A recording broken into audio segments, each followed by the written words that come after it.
Halo Bola Supporter, balik lagi bersama Mister Juara dan di sini ada Bung Musen.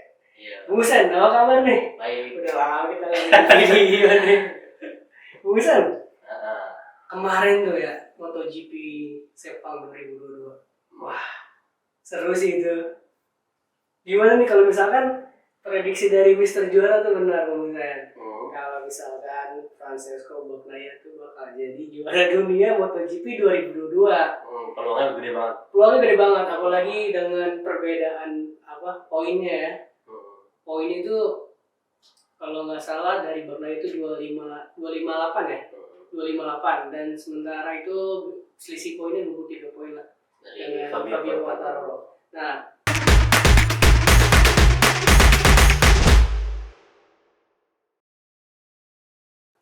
Fabio Quartararo tuh kenapa tuh jagoannya tuh kemarin? Nah, bisa diceritain nih. Kalau kita lihat kan kemarin dari sepanjang sesi latihan bebas pertama sampai sesi latihan bebas keempat kan sebenarnya nggak ada masalah ya. Yang masalah terjadi itu di sesi latihan bebas keempat.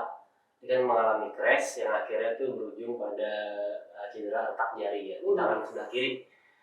Nah, sebenarnya itu pengaruh banget gitu. Sebenarnya kalau dibilang masalah sih, ya masalahnya tuh di motor gitu. Tapi maksudnya karena motornya yang kurang kompetitif, tapi karena gaya balap Quartararo yang lebih Ekstrim lah ya.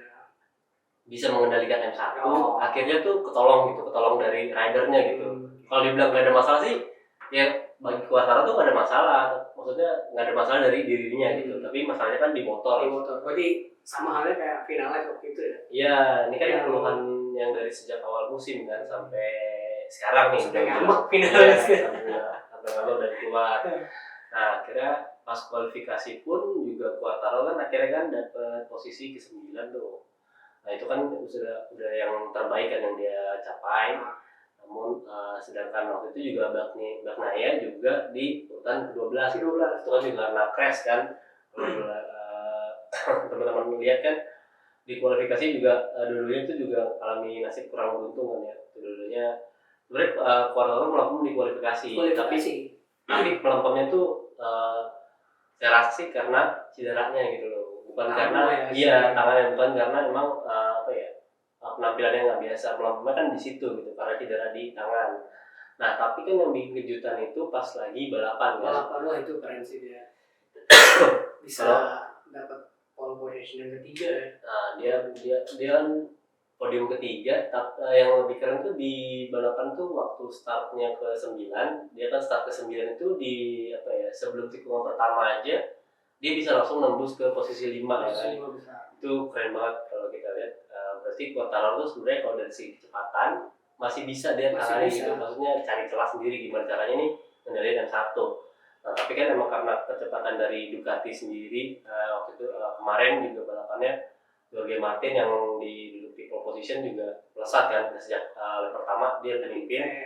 Iya, tapi crash di 7 kan. 14 tersisa dia crash itu salah di terlalu nafsu. Iya, di tikungan kelima. Padahal Bagnaia sama Enea Bastianini udah ngungkapin kalau sebenarnya Martin tuh punya potensi banget gitu untuk menang gitu. Cuman Bagnaia sendiri pun nggak bisa ngejar Martin, Bastianini juga, sama apalagi Quartararo kan waktu itu malah jaraknya hampir terpaut 2 detik di belakang. Nah, tapi lama-kelamaan ternyata kalau ambisius Martin akhirnya jatuh kan. Nah, itu peluang bagi Bagnaia. Bagnaia tuh akhirnya melaju tuh sampai tinggal 12 lap tersisa kalau nggak salah. Nah, itu baru tuh Bastianini ngedekat dan bisa menyalip Bagnaia. Nah, di situ pertarungan terjadi. Akhirnya pertarungan terjadi dua pembalap terdepan itu dua dari pembalap Ducati ya, pabrikan dan satelit. Quartararo masih berjarak lumayan sekitar 1 detik ya, 1,7 detik. Nah, itu di belakang. Akhirnya balapan itu terjadi hanya di depan aja nih Bagnaia dan Bastianini. Nah, setelah itu Bastianini tuh lakukan kesalahan karena alasannya sih diakuinya beberapa dari media luar bilang karena masalah ban belakang.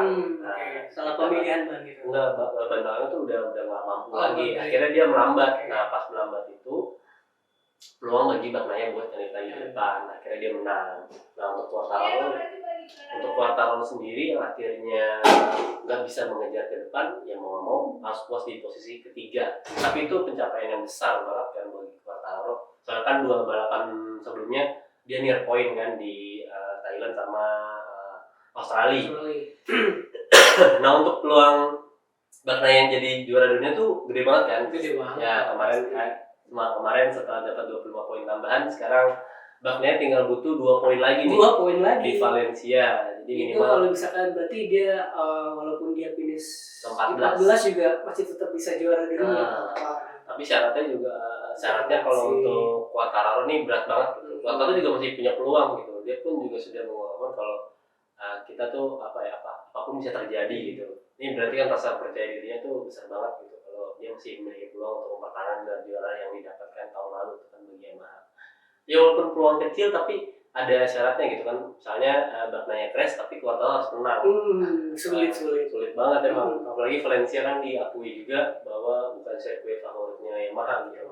Ya, dari segi kondisi tahun ini Ducati tuh dulu motornya yang kurang dibilang tuh kurang gesit di tikungan, sekarang tuh udah gesit di tikungan kayak Yamaha.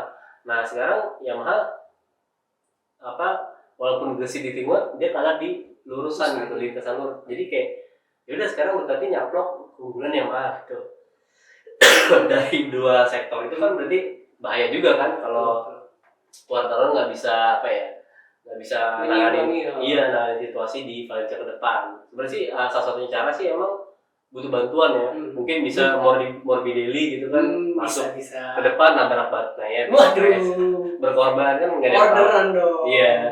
Nah kan kita juga tahu nanti balapan ke depan ya pasti bayangin Ducati punya 8 pembalap gitu. 7 deh kan Bagnaia pasti diandelin kan. 7 pasukan Ducati yang nggak ada yang tahu gitu masih di order. Kayak balapan kemarin di Malaysia aja itu kan Davide Tardozi juga udah ngumpul bareng para petingginya di Daliknya sama satu lagi lupa namanya. Dia tuh setelah Bastian ini nyalip Bagnaia buat di posisi depan, dia tuh ngumpul deketin pit wall. Nah itu kan terus tiba-tiba dari timnya Grace ini megang papan gitu tulis nama Bagnaia gitu. Berarti untuk dikasih aja Bagnaia. Nah tapi itu emang prasangkanya tuh banyak yang menganggap itu sebagai tim order, tapi Ducati udah klarifikasi bahwa itu sebenarnya wajar gitu. Misalnya kayak ada tim tim Grace ini ngasih tahu kalau di belakangnya tuh Bagnaia, bukan ngasih tahu kalah sama Bagnaia, maksudnya gitu. Bagi tesisnya katanya kayak gitu, tapi kan gambaran orang kan beda-beda ya kan. Kalau ngalah tuh ya kelawan banget sebenarnya kan, paniknya. Apalagi kan kemarin juga MotoGP udah masang lagi tekanan detak jantung kan. David terus dari gegan banget tuh waktu Bastian ini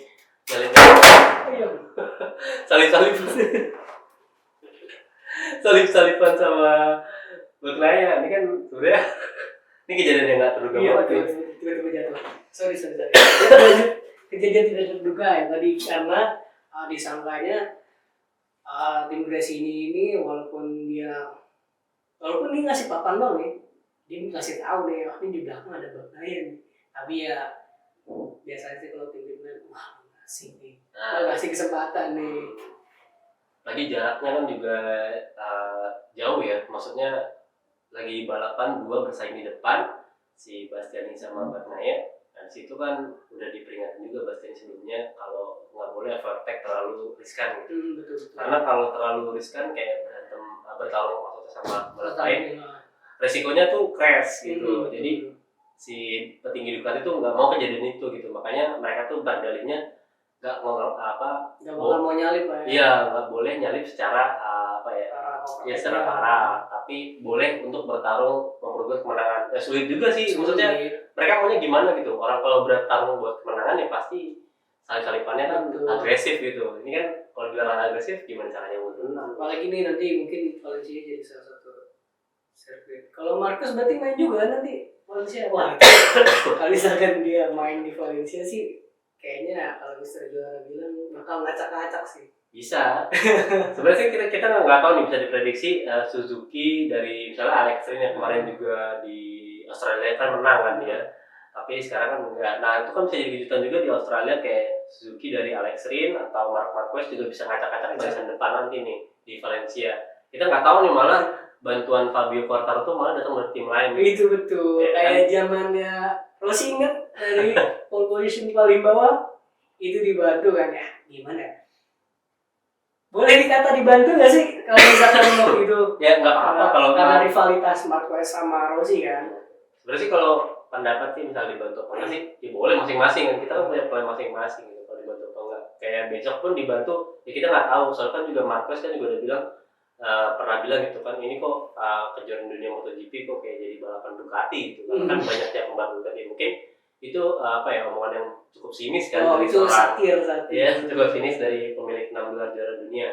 Apalagi juga Marquez kemarin pas sesi kualifikasi juga disindir sama petinggi Ducati kan, dia ngelakuin towing dan slipstream buat mendapatkan catatan satu putaran terbaik kan. Akhirnya kan Marquez kemarin juga di posisi starting grid ketiga kan, nah itu kan dikecam kan karena sering towing, tapi akhirnya Marquez bilang dulu para pembalap Ducati juga ngikutin gue gitu.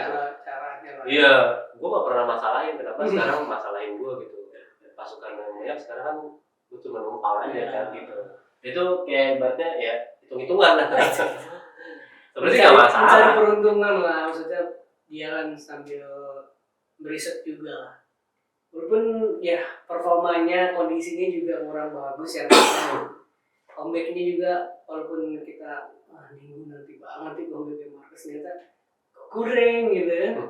Tapi nggak apa-apa, nanti mungkin di Valencia kita tunggu. Pasti bakal ngacak-ngacak sih menurut Mister Juara nih. Iya sih, soalnya kan kalau dari segi penampilan, dari segi kondisi fisik ya, itu nggak kelihatan, udah nggak kayak tahun sebelumnya ya. Tahun lalu tuh, kalau tahun lalu yang pas comeback itu kan dia tuh ngerasain nyeri kan, di bagian lengan kanan pas ke operasi ketiga, dan sering bolak-balik kayak perawatan, maksudnya pengobatan gitu kan. Tapi sekarang nggak terlalu dikeluhkan gitu, bahwa dia cuma bilang ya udah dia ngerasa cuma untuk beradaptasi aja gitu, sakit-sakit kayak ya udah sakit-sakit adaptasi, iya ngilu adaptasi, beda sama ngilu yang tahun lalu. Ini kan berarti sekarang tinggal motornya aja, karena kan Repsol Honda juga lagi berambisi tahun ini tuh Marquez tuh di apa ya, juga kalau menang, maksudnya kalau balapan menang tuh bonus, selebihnya tuh untuk pengembangan motor. Jadi proyeknya buat tahun 2023 bisa berjaya lagi kan, soalnya kan Honda juga kesulitan dalam bertarung di depan kan beberapa tahun kebelakangan. Terakhir juga Marquez yang tahun 2009 jadi juara, jadi mereka juga targetnya tuh ya untuk adaptasi. Makanya beberapa pembalap yang kayak Stefan Bradl yang kemarin juga diandelin untuk cari-cari data gitu. Untuk lebihnya kan di kejuaraan dunia juga pertama Bagnaia, kedua Quartararo, yang ketiga Alex Espargaro ya. Itu kan ya Alex Espargaro kayaknya udah nyerah kan dalam perebutan gelar juara dunia. Dia udah nggak bisa minat lah. Iya, bukan udah minat juga sih sebenarnya, dia kalah kompetitif gitu di paruh kedua sama pertama, penampilannya jauh banget kan.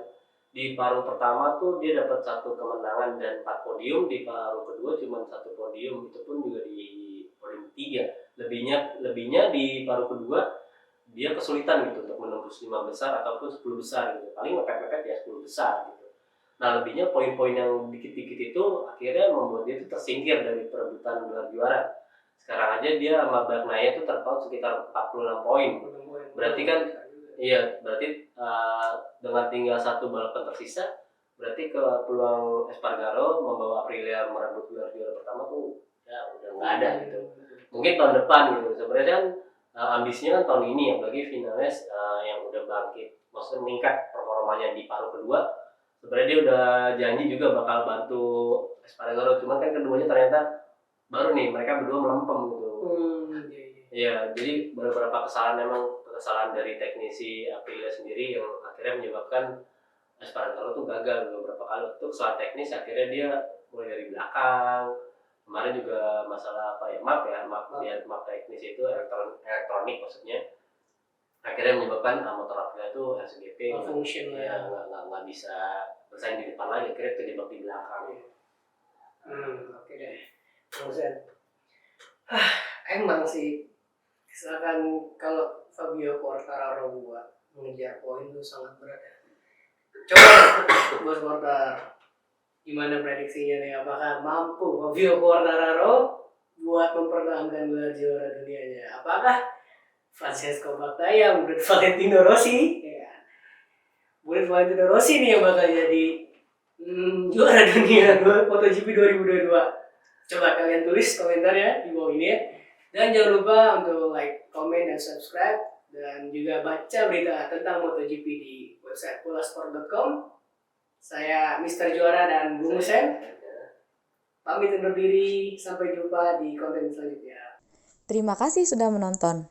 Jangan lupa like, komen, subscribe, dan share konten Bola Sport.com. Terima kasih.